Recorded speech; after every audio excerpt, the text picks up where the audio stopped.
Hello, happy Friday! Friday! Welcome back to this channel. My name is Mandy Magnan. I'm an actress, writer, producer, and director in Toronto, a movie reviewer, pop culture, and your YouTube commentator for everything It Ends With Never!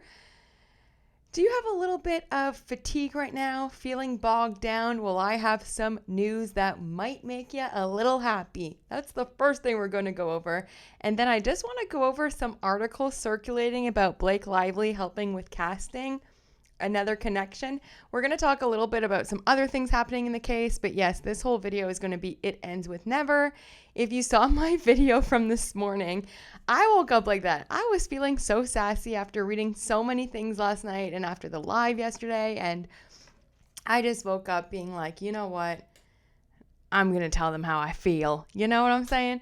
So if you're ready, I'm ready. Let me bring you some good news immediately. Grab your emotional support lip gloss. You are in frame with Mandy Magnan.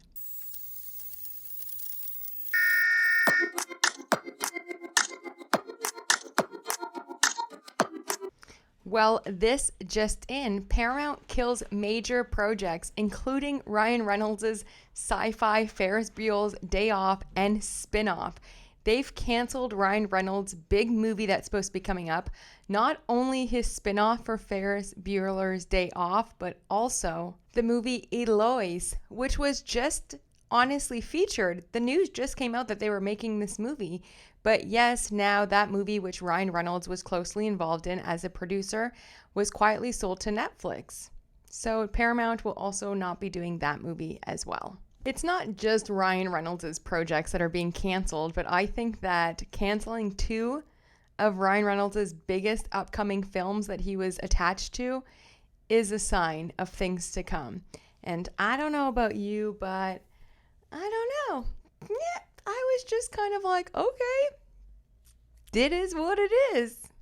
Not sad about it. Not sad about it is all I'm going to say. And at this point, I think Paul Feig is the only director willing to work with Blake Lively. And I don't know why he came out yesterday and gave this exclusive that Paul Feig reveals how Blake Lively played a part in making The Housemaid.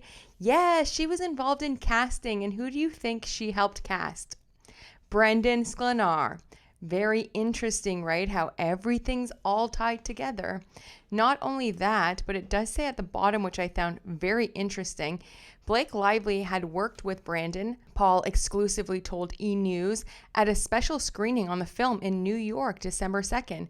She just kept going on and on about how great he is. And I met him and I was like, yes, you are great and I love you. Indeed, Brandon previously played Blake's love interest, Atlas Corrigan, in the 2024 Colleen Hoover movie. But he wasn't Blake Lively's love interest. It was actually young Lily's love interest for sure. But yeah, so that's bizarre. So you have Blake Lively literally pitching Brandon Sklenar for his future role. So of course he's going to do whatever he can for Miss Blake Lively and Ryan Reynolds. He's making millions off them. And he was also signed to WME. Yeah, straight after It Ends With Us, which obviously Ryan and Blake got him as well.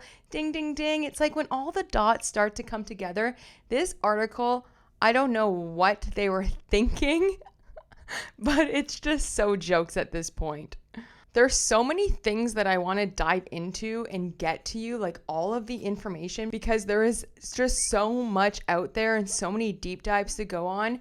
But what I will say is I will get you all the information over the weekend, all of the depositions. There's like 100-page deposition from Justin Baldoni, 100 pages from Jamie Heath, 100 pages from Alex Sachs, etc., etc. Funny, what is still under seal is Colleen Hoover's, Isabella Ferrer's, Blake Lively's, and then all of those people, right? And what's interesting is through Justin Baldoni's deposition as well as Alex Sachs. Alex Sachs.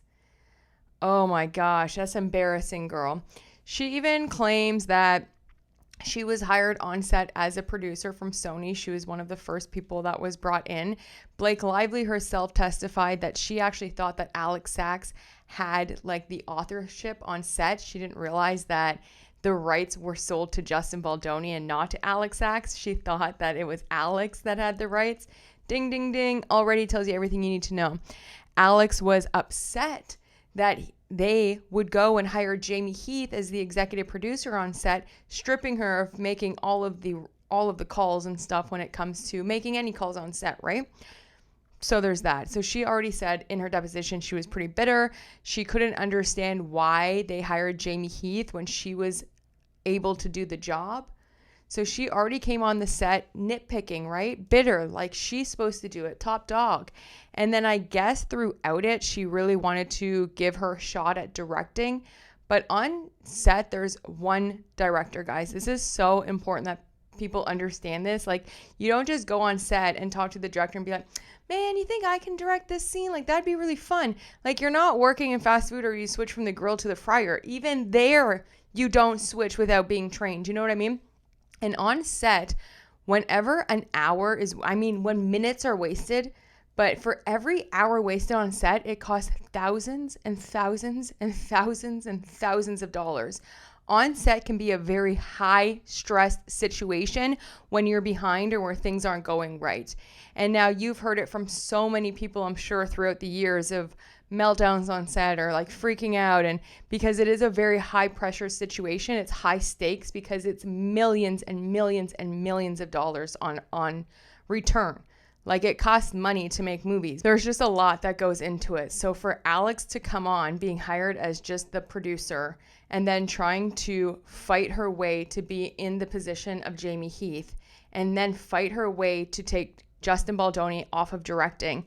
And there's also statements from her that she was going to Sony saying that they should just fire Jamie Heath and Justin Baldoni and she could take over. If that's not toxic, right? What else is? That's poison. So then from there, then you have Miss Blake Lively, which we already know all about, okay? Then comes in Jenny Slate. Jenny Slate, who teams up with Blake Lively, who allegedly has a problem with the word sexy and motherhood. And Blake Lively's weird obsession with sexualizing birth is creepy. Like pedo creepy. Like has, a little secret. You feel me? It's creepy. It's giving pedo vibes. It's giving real sick in the head. Because her whole obsession over sexualizing birth is foul. Okay? It's gross. So now you have all of these women on set. Blake Lively rewrote the scene. She wanted to direct. Now you have Christy Hall, who's the writer. Allegedly, she was on set and she was asking Jamie and Justin if she could just direct a scene or two. That's not how it goes. Like, that's so crazy. So I guess when they pushed back and said no, she got all up in her feelings. So Justin sent Jamie to go talk to her and they said, why don't you work on your next script? And I'll get you all of these depositions. I'm kind of paraphrasing at this point. When you finish your next script, let's talk then about you directing. And she characterizes that as being manipulated by Jamie Heath. That to me sounds like a freaking job offer. Imagine if you get hired at a grocery store as the cashier and all of a sudden you're doing the floor manager job. And your boss comes up to you and he's like, hey, aren't you supposed to be at the cashier? And you're like, yeah, but I just really wanted to try my hat today at managing. What? You get hired as a secretary of a firm and all of a sudden you're sitting in the CEO's office and then he comes in, he's like, what are you doing here? And you're like, I know you hired me as the secretary, but I think I'm really good as the CEO. Like, this goes way above just being on set. But being on set especially has to have a hierarchy because when there's so many creatives in a room together, everybody has opinions. Everyone thinks they know how it should go. Everyone knows in their mind how they would direct it, how they want it shot, how they would edit it. That's why there is one director, and that one director has a first AD and a second AD who help him. They are assistant directors. None of these people were hired to do any of those positions. So can you imagine Justin Baldoni every day having to work with these women who want to take his job? Unbelievable. And also Jenny the man beater Slate, in Justin's deposition, he talks about how he was out saying hi to some fans, and Jenny Slate felt like she was going to be forced to go out and say hi to them, and she just doesn't want to because she's a very private person. Since when has Jenny Slate been a private person? Actually, there's interviews of her when she broke up with, or when her and Chris Evans broke up, you know, after she admitted to hitting him all the time. That's why I call her the man beater, because there's actual interview of her on a radio laughing about beating up her boyfriend. Okay? The man beater Slate. There's interviews of her saying that the reason why they broke up is because he was super private and she doesn't live that life. But what now all of a sudden, girl? You're private? Okay. And then we all know Colleen Hoover and Isabella. I mean, turncoat pick-me's to the max, right? They're already discredited. But I do want to bring up this interview by Alex SAKS before I bring you the deposition, because I'm going to do a whole read with another actor. We're going to play it out. I do want to bring you this interview by Alex SAKS, which speaks absolute volumes about her role in the takeover from Wayfarer on It Ends With Us. This interview was done on August 31st, so way after the smear campaign allegedly happened. Okay, this interview happened. And it says, producer Alex SAKS on It Ends With Us. We don't make a ton of movies anymore that elicit emotions like this. Oh, tell me more. Tell me more, tell me more. In the opening paragraph, she goes to say, we don't make a ton of movies anymore that elicit emotions quite like this. I miss that as an audience member. Colleen gave us such a beautiful blueprint, and Justin was very clear about how he wanted to portray the domestic violence scenes in a way that wasn't necessarily clear, because he wanted to show us that the reality of Lily's situation and her response to the situation is unclear and muddy. Then the interviewer asked, Justin handles these themes with so much sensitivity. What qualities did he bring to the production that showed he was the right person to bring this story from page to screen? Alex SAKS says, there was a painstaking amount of thought and consideration and consultation from our female screenwriter, Christy Hall, and Colleen, Blake, and myself. So I'm sorry, there was a painstaking amount of thought and consideration and consultation with all of the women on set. But now y'all are saying that he dismissed you, he was huffy, he was puffy when you brought anything up, he was da-da-da-da-da-da-da. Oh, okay, so what happened to this? Very interesting. This whole movie was a collaboration in the truest sense of the word. Right. Okay. Coincidentally, I had taken a general meeting with Justin in 2019 because I had watched his TED Talk, which predates the book he has since written about toxic masculinity, and I was taken by this speech he gave. It was at the end of that meeting that he told me he was about to get the rights to this incredible book and asked if I wanted to check it out.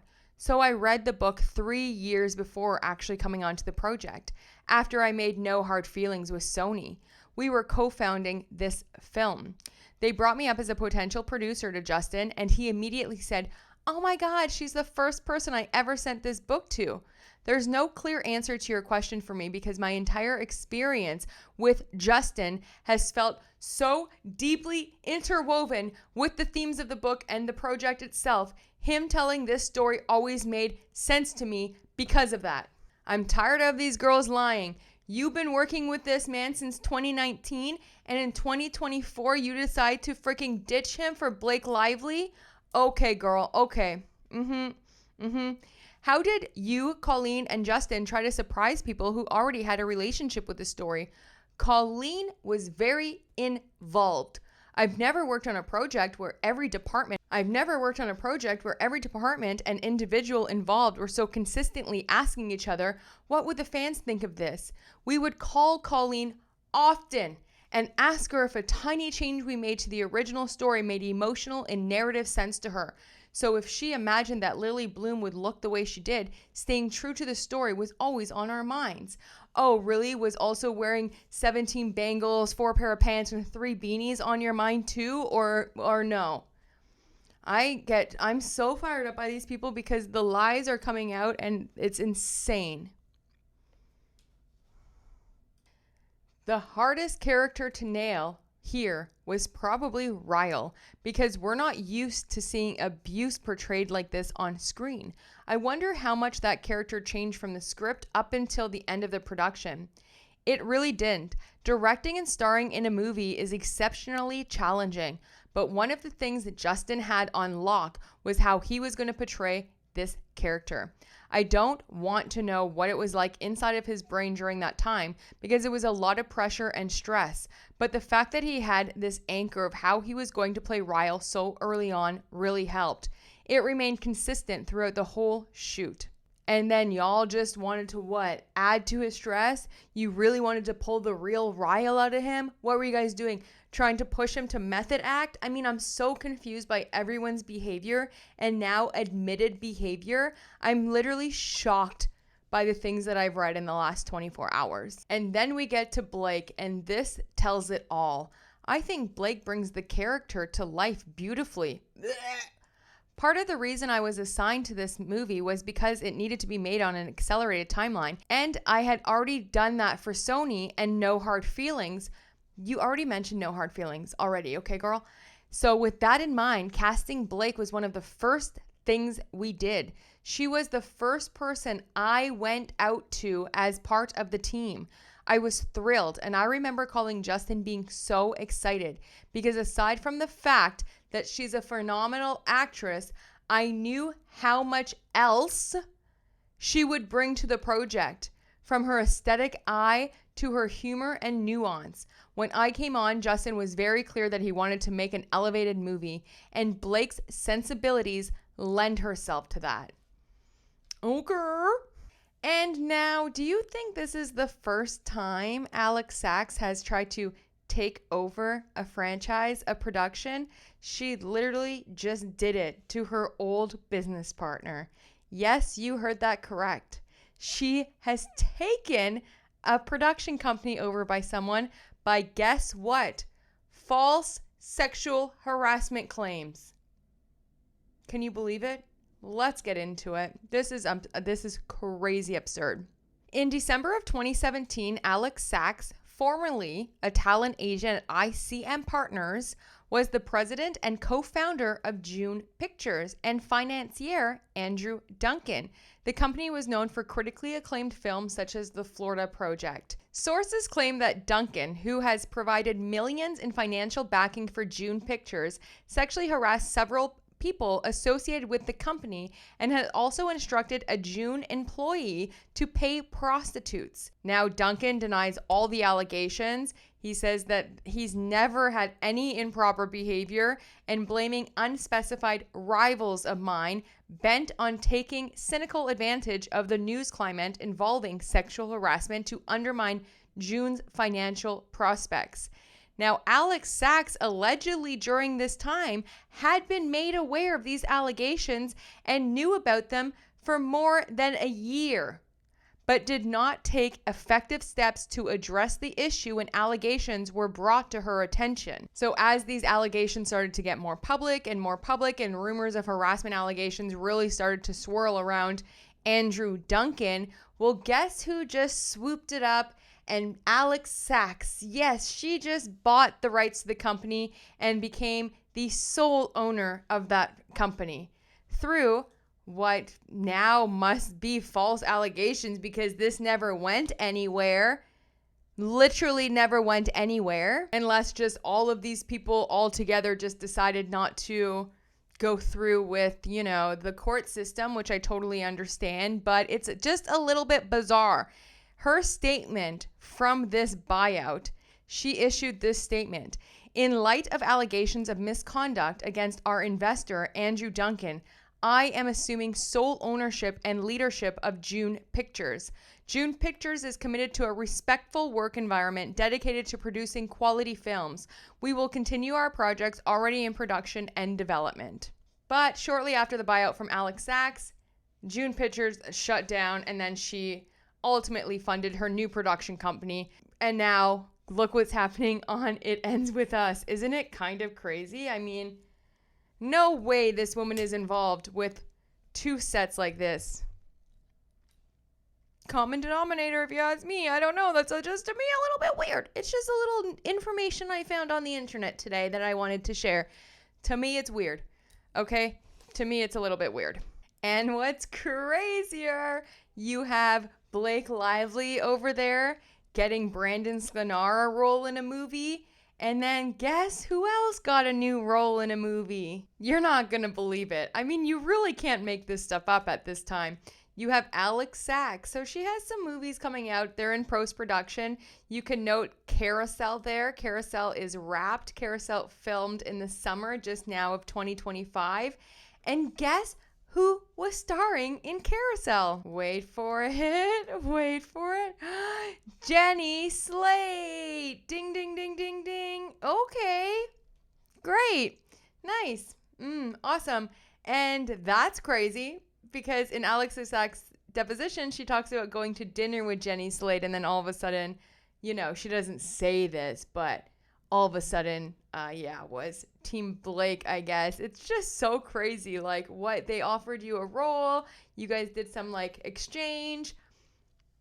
That's crazy. That's crazy. I mean, you can go down the rabbit hole forever with these people because the internet is forever, right?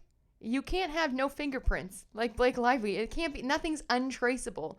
Speaking of untraceable, there's some audio that has been released, and it's Jed Wallace. We get to hear his voice. Here it is. That's what I'm trying to say. Like, again, that's the irony of their claim that I have this, like, magic bot army, right? Like, I've never executed a bot in my life. I just know, logistically speaking, here's what happens. If we're sending them a link to something, we're sending them a link to where this video lives, right? Now, that could be in its own separate space, but I defer to Rosa and her engineers to figure out the best way, because ideally what happens is we're sending people, or whomever the recipient is, an entire file, right, that they can then have, and that file is something that they're going to embed into their website, right? Not a link. So what Rose is saying is, like, okay, she has access to this file. She could send a WeTransfer link, which will have the link itself would be extinguished after a while, but she could send the entirety of the file to whoever the recipient is. Like, that's the idea. We want to send the individual file. We don't want it posted someplace yet, right? Once we have our site up, then it could be posted to the site. But given the circumstances, we don't want to have it posted someplace where they could potentially access another dropout, whatever it is. So logistically, the best thing, and Rosa, I'm leaning on you and your engineers to determine how best to effectuate this.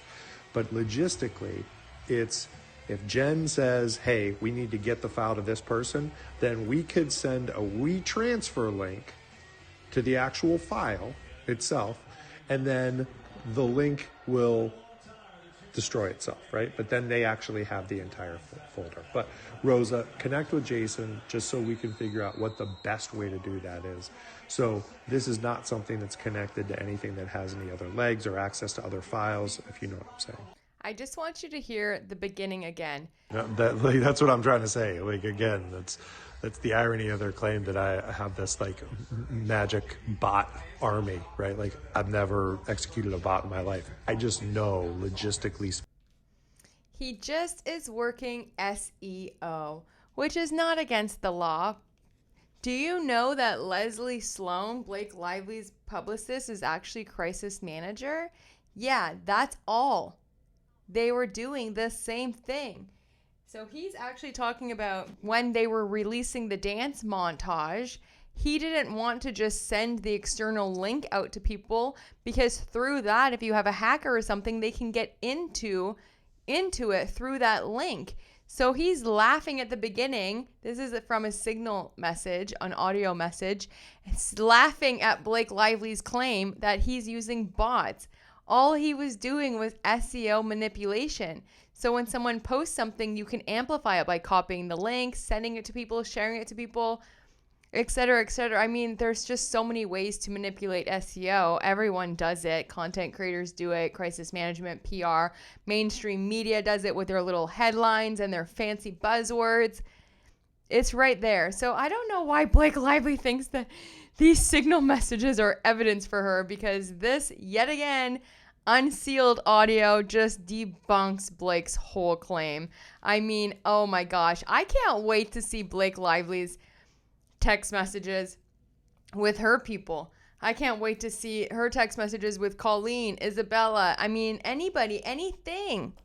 Because you know Leslie Sloan was working overtime in August to combat Blake Lively's own horrible PR. Okay, there's a couple of filings I do want to get into, and then I have some of your comments queued up from the week. So there is an opposition to the motion for sanctions for Ryan Reynolds. I thought it was going to be a little bit spicier than it was, but it is worth a read so that you get the information that was filed. Then I do want to go over an email that has the changes to the script, because I again think that it counters what Blake Lively was saying, that how Justin Baldoni kept making changes to the script to add sexual conduct. Then I do want to go over, of course, Emily Baldoni, that entire text thread, which is awesome of her. And then another text thread of prayers. Okay, that, I mean, it's just so heartbreaking that these texts are out here for everyone to see, but it's also great because you kind of get to see the character of Wayfarer and Justin Baldoni and Jamie Heath.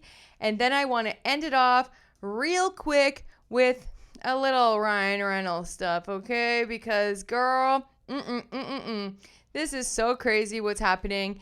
And in the next video, I'm going to go over Blake's opposition motion for judgment on the pleadings, which the 3/4 of it is dry as heck. And then all of a sudden, she says some crazy things, okay? Lively and Reynolds seek to supplement their fully briefed Rule 11 motions with deposition testimony from Steve Sarowitz and Jennifer Abel that at the time the Wayfarer parties filed their complaint, Abel and Sarowitz lacked personal knowledge on the basis further extortion, intentional interference, and or breach of the implied covenant of good faith and fair dealing claims, as well as the defamation claim against Reynolds. Preliminarily, Lively and Reynolds conveniently failed to note that Abel and Sarowitz's testimony came on the heels of attorney-client privilege objections and instructions not to respond with information learned exclusively through communications with counsel. When pressed and struggling to respond without divulging attorney-client communications, Abel and Sarowitz attempted to respond based on their personal knowledge, excluding any information or knowledge obtained through counsel or counsel's reasonable investigation. This omission alone undercuts any potential value of the testimony to the court's Rule 11 analysis. This is only one of multiple reasons why Lively and Reynolds' request to supplement their Rule 11 motion should be denied. To start, Lively and Reynolds did not cite any authority for the notion that a pending, fully briefed Rule 11 motion can be supplemented with additional evidence. Neither decisional authority, the express language of Rule 11, nor Rule 11's advisory committee notes permit or proscribe supplemental evidence or submissions. However, at least one district court has found that corroborating testimony is not proper to supplement previously submitted evidence. In fact, Rule 11 discovery is disfavored and Rule 11 motions are typically confined to the record. The court must, to the extent possible, limit the scope of sanctions proceedings to the record. Thus, discovery should be conducted only by leave of the court and then only in extraordinary circumstances. Based on this principle, district courts routinely deny requests for Rule 11 discovery. The testimony that Lively and Reynolds would like the court to consider merely corroborates evidence already submitted in support of their original Rule 11 motions. The testimony is the product of discovery solely directed at the Rule 11 motions. Wayfarer's complaint was dismissed on June 9, 2025, obviating any need for discovery relating to Wayfarer's claim. Therefore, whether Abel or Seritz lacked proper grounds to assert the dismissed claims is irrelevant to Miss Lively's pending affirmative claims, and the only purpose of this line of deposition questioning was to obtain discovery to support Lively and Reynolds' Rule 11 motions. Lively and Reynolds, however, did not seek leave to conduct Rule 11 discovery, another reason why their request to supplement should be denied. Next, whatever their testimony, Abel and Seritz's conduct belies any notion of bad faith. After Rule 11 motions were fully briefed, the court granted Lively and Reynolds' Rule 12b6 motions, dismissing Wayfarer's complaint in its entirety. The motions to dismiss raised precisely the same issues identified as the basis for Lively and Reynolds' Rule 11 motions. Wayfarer's intentional interference and breach of the implied covenant of good faith and fair dealing claims, a primary focus of their Rule 11 motions, were dismissed with leave to amend. At the outset, the dismissal of a claim does not translate to the extreme bad faith required to justify Rule 11 sanctions. Moreover, Abel and Seritz elected not to amend the intentional interference and breach of the implied covenant claims, allowing them to be dismissed as demanded in Lively and Reynolds' Rule 11 notice letters. While it is true that the claims were not dismissed within Rule 11's 21-day safe harbor period, the pleading defects, which are the basis for the Lively and Reynolds' Rule 11 motions, were already before the court in the pending motion to dismiss. Seritz and Abel had every right to wait for the court's ruling on these issues. Abel and Seritz's decision not to amend once the court found the pleading deficient hardly indicates bad faith. To the contrary, Abel and Seritz substantially complied with Rule 11 letters. Any deficiency in timing is attributable to Lively and Reynolds' jumping the gun to file premature Rule 11 motions. In short, Abel and Seritz's voluntary decision to withdraw the claims had precisely the same result sought by Lively and Reynolds' Rule 11 notice letters. Lively and Reynolds also failed to show that Abel and Seritz's testimony is in any way material to the court's Rule 11 analysis. In contrast to attorneys, parties such as Abel and Seritz cannot be sanctions for legally frivolous claims, but may be sanctions for totally meritless factual allegations. Rule 11 motions are granted only sparingly, and all doubts are resolved in favor of the party against whom sanctions were sought. Rule 11 sanctions should be granted with caution and applied only when a particular allegation is utterly lacking in support. First, Abel and Seritz's personal understanding of the basis for their legal claim should be placed in the context of the attorney-client objections. Instructions not to answer and responses indicating that the question could not be answered without disclosing privileged information. Second, neither Abel nor Seritz is a lawyer, and their personal knowledge of what facts constitute a legal claim is not irrelevant to a Rule 11 analysis. Third, and most significantly, in their testimony, neither Abel nor Seritz identify a false or fabricated fact or a fact utterly lacking in support. Rather, the sum and substance of their testimony is that other than through communications with counsel, they did not know or understand the underlying basis for the legal claims asserted on their behalf in the Wayfarer complaint. And Lively and Reynolds overlook and ask this court to overlook that Rule 11 sanctions are not appropriate where there is good faith belief that discovery will yield evidence to support a claim.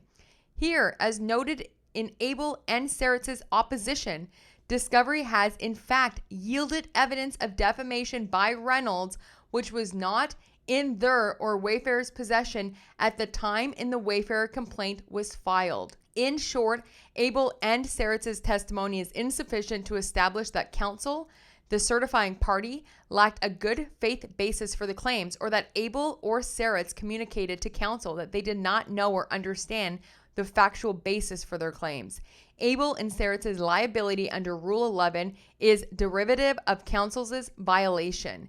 Without a showing that their counsel violated Rule 11, sanctions cannot be imposed against Abel or Seritz regarding of their understanding of the basis for their claims in which they were grouped as plaintiffs. For the foregoing reasons, the Wayfarer parties respectfully request the court enter an order denying Lively and Reynolds' requests. For Sanctions. Okay. If you have more evidence about Ryan Reynolds, let's see it. I wanted to see it in that letter, and I'm sure the judge does too. That's why they gave them an extension of time to file a furthermore letter to explain to him before he rules on these sanctions. It's a good letter. It's very straight. It's very to the point. It's very law-based. But I don't know. I kind of wanted the tea. I kind of wanted the tea on Ryan Reynolds. But maybe that's only my personal thing. You feel me? And that was just filed today. So Friday that was filed. This is an exhibit that was used, I'm sure, during SAKS's deposition. That's why the witness says SAKS. Blake Lively filed it. It's very weird, but this is after they hired Todd. If you note the date, it's November 22nd, 2023. Blake Lively said that they added a bunch of sex to the script without her knowing it. This is literally the notes, okay? I want you to check the notes before they went back, okay, to phase 2. Check this out. This is now a PG-13 film through and through. So you're telling me for the years and years and years that they made this movie, now all of a sudden after Blake Lively puts in this return to production and you have all of these mean girls banding together, they've changed the entire tone of Wayfarer and Justin Baldoni's film. It's freaking crazy, okay? All swearing has been removed aside from the one F word placed in a very important moment in a non-sexual way. Making this film PG-13 has proven without a doubt to be what's best for the film and the audience. Yeah, I'm sure. Okay. Then you go here to where it says Vegas has been cut from the film, as been all the sex scenes. We don't need more sex. We need to ground their marriage. In its place is a home movie iPhone montage. This will ground the movie. Lily and this relationship in a way rarely seen in a film like this. The audience should feel like they are Lily and Ryle. Everyone has these videos on their phone. Each clip will feel like a slice of life. So they literally even cut the entire Vegas shoot. They cut the sex scenes, everything, okay? Then here they talk about completely cutting Ryle out from the ending. It was supposed to be him picking up his kid. That's how it was originally done. But they didn't want to explore that in this book. They didn't want to explore that in this movie. And that's what Colleen Hoover got so pissed about, because then she was like, you changed the script with me. Girl, okay, now we know that you were an intricate part of every move. So I don't want to hear it from you either. Pick me, fucking Colleen Hoover. Oh, sorry, guys. Then you see here that it was the things that were added and then the things that they just needed to reshoot. But nothing was added that had sex or kissing or anything into it. Nothing. In fact, they literally removed the scenes and made the entire movie PG-13 for Blake Lively. Come on. How much more do people need? This is crazy behavior. This is a text thread between a bunch of people, but they're all friends. There's Adam Moonshin is in it, who played the OBGYN. There's Sam Baldoni's in it. Everyone that you could think of. Rainn Wilson, Justin Baldoni, Jamie Heath. It's a bunch of people. And look at this text from Jamie. Oh my gosh. Let me get out of the way here. This was sent. It doesn't say the date, but I'm sure we'll figure it out by the text. This is what he sends to the group. My gosh. It's just going to kind of paint a picture of how these people talk to each other, the love that they have in their heart, just who they are as people, right? Hey fellas, I know it's been a while since I texted this group, but alas, Jamie and I are back in New Jersey trying to finish the film and prayers are appreciated. Just wanted to give you a little update. These first few days have been torturous and up there with the worst of all of them, but I preface the below with the fact that I am actually okay. Jamie is more than okay. We are getting through it. The amount I've grown since last time is even surprising me. I cried yesterday because I felt the protection and the deep knowing I am not what I'm being portrayed as. I feel protected and clear. Jamie has been unwavering, and I believe it will all be okay. So, we made the bet the strike would end and spent money to send the team back to Jersey. The actresses' team knew this was happening. All was going amazing. Then the strike ended, as we hoped. In an effort to gain power over me personally and the studio, we received a legal letter citing how unsafe I and the workplace were for the actor/actors. and that she won't return to work unless we meet 17 conditions and send her the unfinished director's cut of the movie. Also, that she has been considering leaving the film and not returning to work because she has a legal right to do so. We have responded and met the conditions, and after she sees the film, she will decide. The good news is I'm so proud of what's been shot and cut together, so we have the goods there. But the shoot stuff all in limbo as we're waiting. Pretty tough stuff to digest. As of course we all know what this document insinuates, that I am unsafe, sexually harassing, etc., etc., etc. There's even silly things inferring Jamie was inappropriate, which is silly. It's all manipulation. We don't believe she will leave or leak to the press, but this is her threat of a nuclear bomb, as she knows this is the only way to get to me. I believe this is in part punishment for standing my ground and not giving her little things she wanted, in working through it and staying positive and remembering who I am, just letting you know the situation I've been in, that I appreciate prayers of protection to stay in my strength. Don't want to talk about it, dwell on it, or curse her. In fact, I want to do the opposite. Pray for her soul, for light to fill it. I'm staying as positive as I can. I know I have protection. This is where being a Baha'i matters. Can I send love, not be a victim or curse her, and still somehow show up and direct and act with kindness in my heart? All that's left for 3 weeks is our intense work together. This is what I could use prayers and strength for. I trust this group immensely. I love you all, and no talking about this with anyone. Just prayers for your boys over here being painted in a way I never thought possible. We will overcome. How heartbreaking. I literally got like goosebumps all over my body. Can you imagine knowing this is what you're in for, what she's trying to do? They knew it from the beginning when she sent that protections list over, that she was manipulating them. She was doing anything she could to get on top. He named this conversation prayers and support. Now, of course, everyone answers back, like, of course, sending immense love and patience. You are guided and loved. You are made and born to be able to get through this. Love you guys. Prayers coming. Keep walking in the remembrance of God in your heart through the journey. Let his words resound in what you hear.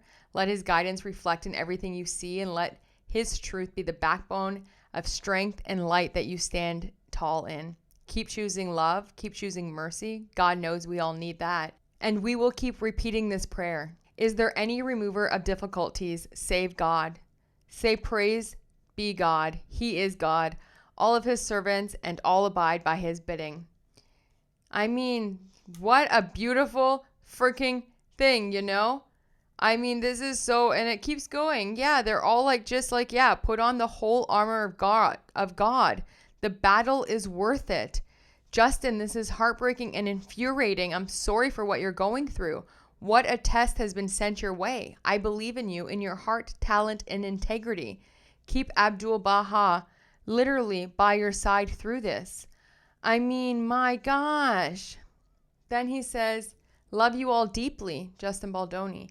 And no better person to be in the storm with than Jamie, who has been incredible, but who this also affects. I'm sorry he allowed himself to feel for a short bit the other night. I mean, how did he feel the other night? He was probably heartbroken. Sam Baldoni, we love you, Jamie. Stay strong and focus on what matters.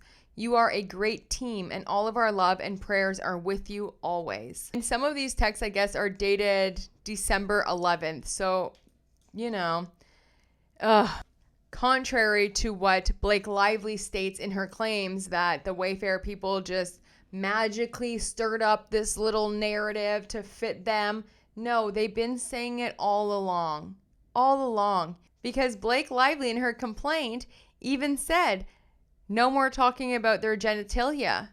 Now we come to find out that it was a meeting in December of 2022 at Blake Lively's apartment when she was pregnant for her first son, first son, Ryan Reynolds was there. 2 nannies was there. A housekeeper were there. An assistant. Blake Lively and Ryan Reynolds used to gloat and lie to everyone that they've never used a nanny. Now we know multiple nannies. Who takes care of the kids? Right?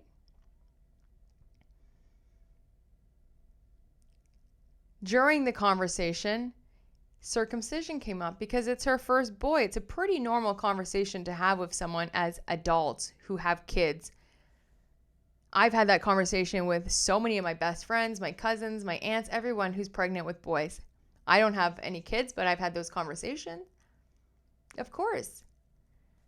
That's what Blake Lively was referring to in her return to work. Safe protections for the cast and crew. That's bonkers. Crazy. Lies. How many more lies is she going to tell? How many more? Now, I don't know, maybe it's just me, but I'm having a really hard time trying to wrap my head around someone talking about circumcision and being shown a birthing video is sexual harassment, especially when she's married to someone who made their child say a disgusting line over 500 times when they didn't want to do it. And this is admitted in the making of Deadpool and Wolverine, which I'm shocked Disney still has up because it's obviously horrible. But literally, he made his kids say, hey, when we want your opinion, I'll take my dick out of your mouth. But they made them say 300 to 500 times Sean Levy and Ryan Reynolds laugh about it. So that's crazy that he's able to do that to his own kid, and that's fine with Blake Lively. And what's so crazy, if things were so bad even of December of 2022 by talking about circumcision, then why did Ryan Reynolds text this huge thing to Justin Baldoni in February, months later, saying how much they love him and adore him and can't wait to work with him? Look at all these messages from Ryan Reynolds. I mean, it's pretty interesting here. But what's crazy is that he can talk about having Justin Baldoni's face tattooed on his perineum, and that's fine. But Justin Baldoni can't ever mention circumcision when talking about a boy, a newborn, which is a pretty normal thing to talk about. Justin Baldoni can't say the word sexy, right? Justin Baldoni can't do anything, apparently. Next, it's like, oh my God, you're breathing? Ew, in my vicinity? Harassment. It's pretty crazy that Ryan Reynolds is able to text Justin this amount of crazy stuff, okay? Crazy stuff. I'd have your line producer's face tattooed to my perineum if she can figure out how to start 2 weeks later or 2 weeks earlier or whatever. Okay, so you're allowed to talk about your butthole. And he goes on. He doesn't just leave it at that. But the perineum is one of the most nervy parts of the human body to expose to trauma. So, okay. And then, let's not forget about all of Blake Lively's crazy unhinged text messages that were very, very, very highly sexual. Okay? Like this one, out of many. I could do a whole video on Blake Lively sexually harassing people by her comments, okay? This is one text she sent to this man. This is now in April of 2023. So if she's bringing up an uncomfortable situation from December, let's talk about this one.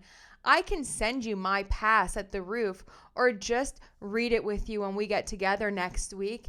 Let me know what you prefer. Wink, wink, smiley face. If you knew me in person longer, you'd have a sense of how flirty and yummy the ball busting would play. It's my love language, spicy and playfully bold, never with teeth. And him serving it right back to her is just as important. You don't usually see both the man and the woman with such agency and humor. Anyway, I can act it out for you next week to make sure it comes through, or I can send now, let me know what you prefer, XX, kiss, kiss. But now apparently hugging is off. Hugging, oh my God, hugging is sexual harassment. She literally ends her text with kiss, kiss. Okay. Do you know what he says to all of this? All of this flirty, all of these sexual advances? Every time he brings it back to his family. Sorry, was just crying my eyes out as kids and family just left for another 5 weeks. Yeah, and he sends her a picture of him crying. Always brings it back to his wife. Always brings it back to his kids. This happened in the dance montage. This happens every single time she texts him all of this crazy stuff. He brings it back to Emily, which brings us to Emily. Whew, don't you just love a good segue into a conversation? That was like a happy accident. I love that. This is Exhibit 32, and it is spicy. It's with Jamie Heath, Mit Toskovic, and let's get into it, okay? It starts with Mitz. This is what they wanted Jamie Heath and Justin Baldoni to read in August. Before the smear campaign even started, they wanted him to read this. Explain to me how they wanted them to read this even before they're accusing them of the smear campaign. But I digress. This is what it says if y'all need a little refresher, because it's crazy cuckoo bananas. It Ends With Us was a troubled production, which we take full accountability for. We are very sorry to everyone we caused upset, to privately and publicly. Blake Lively, Colleen Hoover, the entire cast and crew led with professionalism every step of the way. Any negativity aimed at them is ours to own. So already in there you can see, Blake Lively, Colleen Hoover are safe, but now we know how crazy they were. They did not lead with professionalism. Blake Lively was hired as an actress. Colleen Hoover sold the rights. She if they wanted to, they didn't even have to have her involved at all. Okay? Oh my gosh. We mutually agreed that the cast would be promoting the film separately and understood why. We have always said we are not perfect, and even if unintentionally make mistakes, we will always own them. We hold ourselves accountable. It's not anyone's job but ours, and that's part of being man enough. We will practice what we preach. We are learning and growing from the experience, and we thank everyone for their patience as we find a better way to proceed. We are very proud of the film and the welcome arms it's been received. Part of our work is to have uncomfortable conversations for public growth. The film is doing that on screen, and we are doing that off screen. Thank you to the cast, crew, and public for the opportunity to be imperfect, and to be given the space to learn and grow. With humanity and dedication, Justin, Jamie, and Wayfarer Studios. If they would have put this out, it would have been a career ender. It would have been nuts. Because after they put that out, I guarantee Blake would have ran to the press with a whole bunch of crap, and then they would have tried to combat it, but they can't combat it because they already put that statement out, right? So it was like, what? Mitt says, you get him? On now. Morning, you alive? Barely. Any word from the terrorist? They knew already what was happening, that these people were terrorists. They were crazy. They made their lives hell. Okay? Any word from the terrorist? Jamie Heath, ready to fight. Talk to Justin. Emily says, fuck no, we're not writing any letter. She made this bed. Now she can fucking live in it. Let's fight. We're done. Justin says, well, you heard her. Let's fight. No letter. So we are saying, fuck off. No statement. I effing love Emily. Yep. Here we go. Headed to the office now. Oh, nice. I'll leave shortly. Just reread it, and it's not as bad as we thought. A lot of the no touching, hugging, and discussing of porn, etc. was in the notebook that Blake had at the all hands meeting. But yes, and we've been saying it since the beginning. I mean, if you've been on this channel, you've heard me say it probably so many times that I knew Emily, I knew a woman was like, clocked her from the start, you know? She made her bed, now she can live in it. And the words still ring true today to all of you. Y'all made this bed, now lie in it. You can't be out here crying, victim, you're the victim, you're the victim, you're the victim. No, you created this mess. Now you got to deal with all of us because you're trying to take down some really good freaking decent people and all of their wives and children. It's disgusting.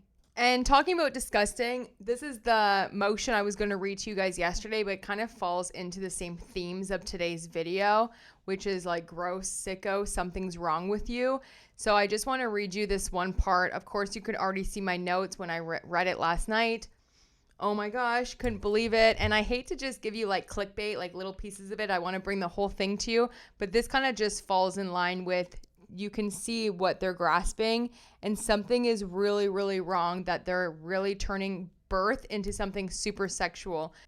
Other actions in California set the tone for harassment. Shortly after Miss Lively accepted the role of Lily Bloom, Mr. Heath remarked that Miss Lively would be birthed into that role. A statement that sexualized her and invoked female reproductive imagery to describe her professional contributions. This objectification, made from California where Mr. Heath resided, signaled that Miss Lively's value was tied to her gender rather than her talent. I'm going to leave that on the screen so y'all could just read it for a minute. What the fuck are you talking about? You must be crazy. This is what I was saying this morning. This is nuts. Okay, first of all, this is a common sentence. A Star is Born is literally a movie. You're going to be reborn from it. You're going to be birthed into it. You birth an idea. There is nothing sexual about birth. And this doesn't even make sense. That's why I wrote WTF, because it's not even like her giving birth, which is also not sexual. It's about birthing, which could be man or female. It's like boy or girl. Like, what the frig are you talking about? What are you talking about? And you took on a role where you knew as Lily you were going to give birth. So are you saying that you objectified yourself and sexualized yourself by taking on a role with birthing? I'm utterly confused. This is the sickest thing I've ever read. I mean, the entire thing, every time I read it over and over, I'm like, what? Mr. Heath remarked that Miss Lively would be birthed into the role. A statement that sexualized her and invoked female reproductive imagery to describe her professional contributions. This objectification, made from California where Mr. Heath resided, signaled that Miss Lively's value was tied to her gender rather than her talent. Oh, and then right underneath you have something from SAKS, which I'm going to get into tomorrow. But pretty much they were on a Zoom call and Justin disagreed with her. And then SAKS was real mad about it, that he disagreed with her, I guess, in front of everyone. And then he had to apologize after that. He was mansplaining and being dismissive. And now they're using that again. Like, I just wrote LOL because it's such a joke. But this... You are a sicko that you keep, like, your entire obsession about birthing is sick. The fact that you're sexualizing birthing, something is wrong with you. You need help. Seek help. Lock yourself up because your children, what's going on? That's it. That's all I'm going to say about that. I don't want to say nothing else. That's all I'm going to say about that. Because what? This is the craziest thing I've read throughout almost the entire complaint of everything I've been reading for like literally the last year. Can you imagine if he would have said, "You're gonna kill it"? Would that be like, other charges, like, I don't know, attempted murder or something, or like he threatened to like take her life? What if they were gonna say any? I just can't. I can't with these people. Anyway, without any further ado, mon ami, my friends, my people, and in frame, let's go over some of your comments from the week. There were so many good ones. I didn't get to any of the ones today to like screenshot because this episode, like, the comments were already loaded. Oh my gosh, my thing is freezing. But let's go over your comments and then, yeah, that'll be it. And I just want to say thanks first and foremost to the super thanks this week, Veronica. You're the best. I appreciate you. And everyone in the live yesterday. You guys were so amazing. Thank you so much. I love the super thanks. And I just love everyone. Okay. This is the first comment, and this was from @Janerg7148. This implied that he wanted her to lose weight in 2 weeks. So she knew the filming schedule for a scene that doesn't exist. Ding, ding, ding, ding, ding. I didn't even put that together, so thank you so much. So this is in Blake Lively's complaint. She had said that with the trainer, right, Don Saladino, Justin inquired about the weight. When it got back to Blake Lively, she's saying that she felt that implied that Justin Baldoni wanted her to lose weight in 2 weeks. But then she says that the scene that he was asking about doesn't even exist. So which is it? Nice catch, Jane. At Arabella622 says, it's definitely Ryan that made Blake feel insecure. And to top it off, when Justin was so empathetic to her, Ryan saw that and got livid because Blake probably said, you always put me down about my weight, but Justin doesn't do that. He's supportive. That's when Ryan's vendetta started for sure. Geez, this case is getting crazier and crazier. Ryan is a nut job and Blake is along for the ride as a minion. Girl, that's exactly what happened. She's crazy. He's so egotistical. I mean, he's a sociopath. She's an egotistical narcissist. She used what Justin was giving her and gave it to Ryan. Was like, look how he treats me. Look how he treats me. 100%. She's used to pinning people against each other. That's her MO. At Sharon_Indy commented, hey Mandy, you have another woman from Scotland here. Plus I am also 50 and wearing lip gloss. Keep up the good work. Let me share something with you. The Scots value real people. Fake people drive us nuts. We have no time for that craziness and not enough of lip gloss to get us through it. LOL. So thanks for being a sweet. Take care. P.S. I watch her from the TV, so I don't always comment, but I'm here. Sharon, this just made me smile so much when I saw it.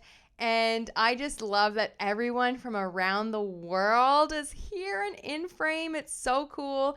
Thank you so much, Sharon. Keep that lip gloss, girl, because we're going to need it as this week goes, like as we keep going into it. The court date with the judges on the 9th. So after that, we should be getting some things happening. Oh my gosh, I don't even know. At Jan Bailey 9423 commented, you called it. Ryan and Blake had an article come out today about their new charity. So this was over the week. I had said last week, careful because this week is going to be huge crisis management PR. They're going to be bloating about their charities and how great they are as parents and et cetera, et cetera, et cetera. And that's exactly what's happened. Thank you so much, Jan. At Vanna Johnson 8845 says, every breath she takes is another life. Okay, anyway, obviously not me singing, okay? But every breath she takes is another lie she makes. Every lie she makes, another life she takes. And husband Seth Pool breaks.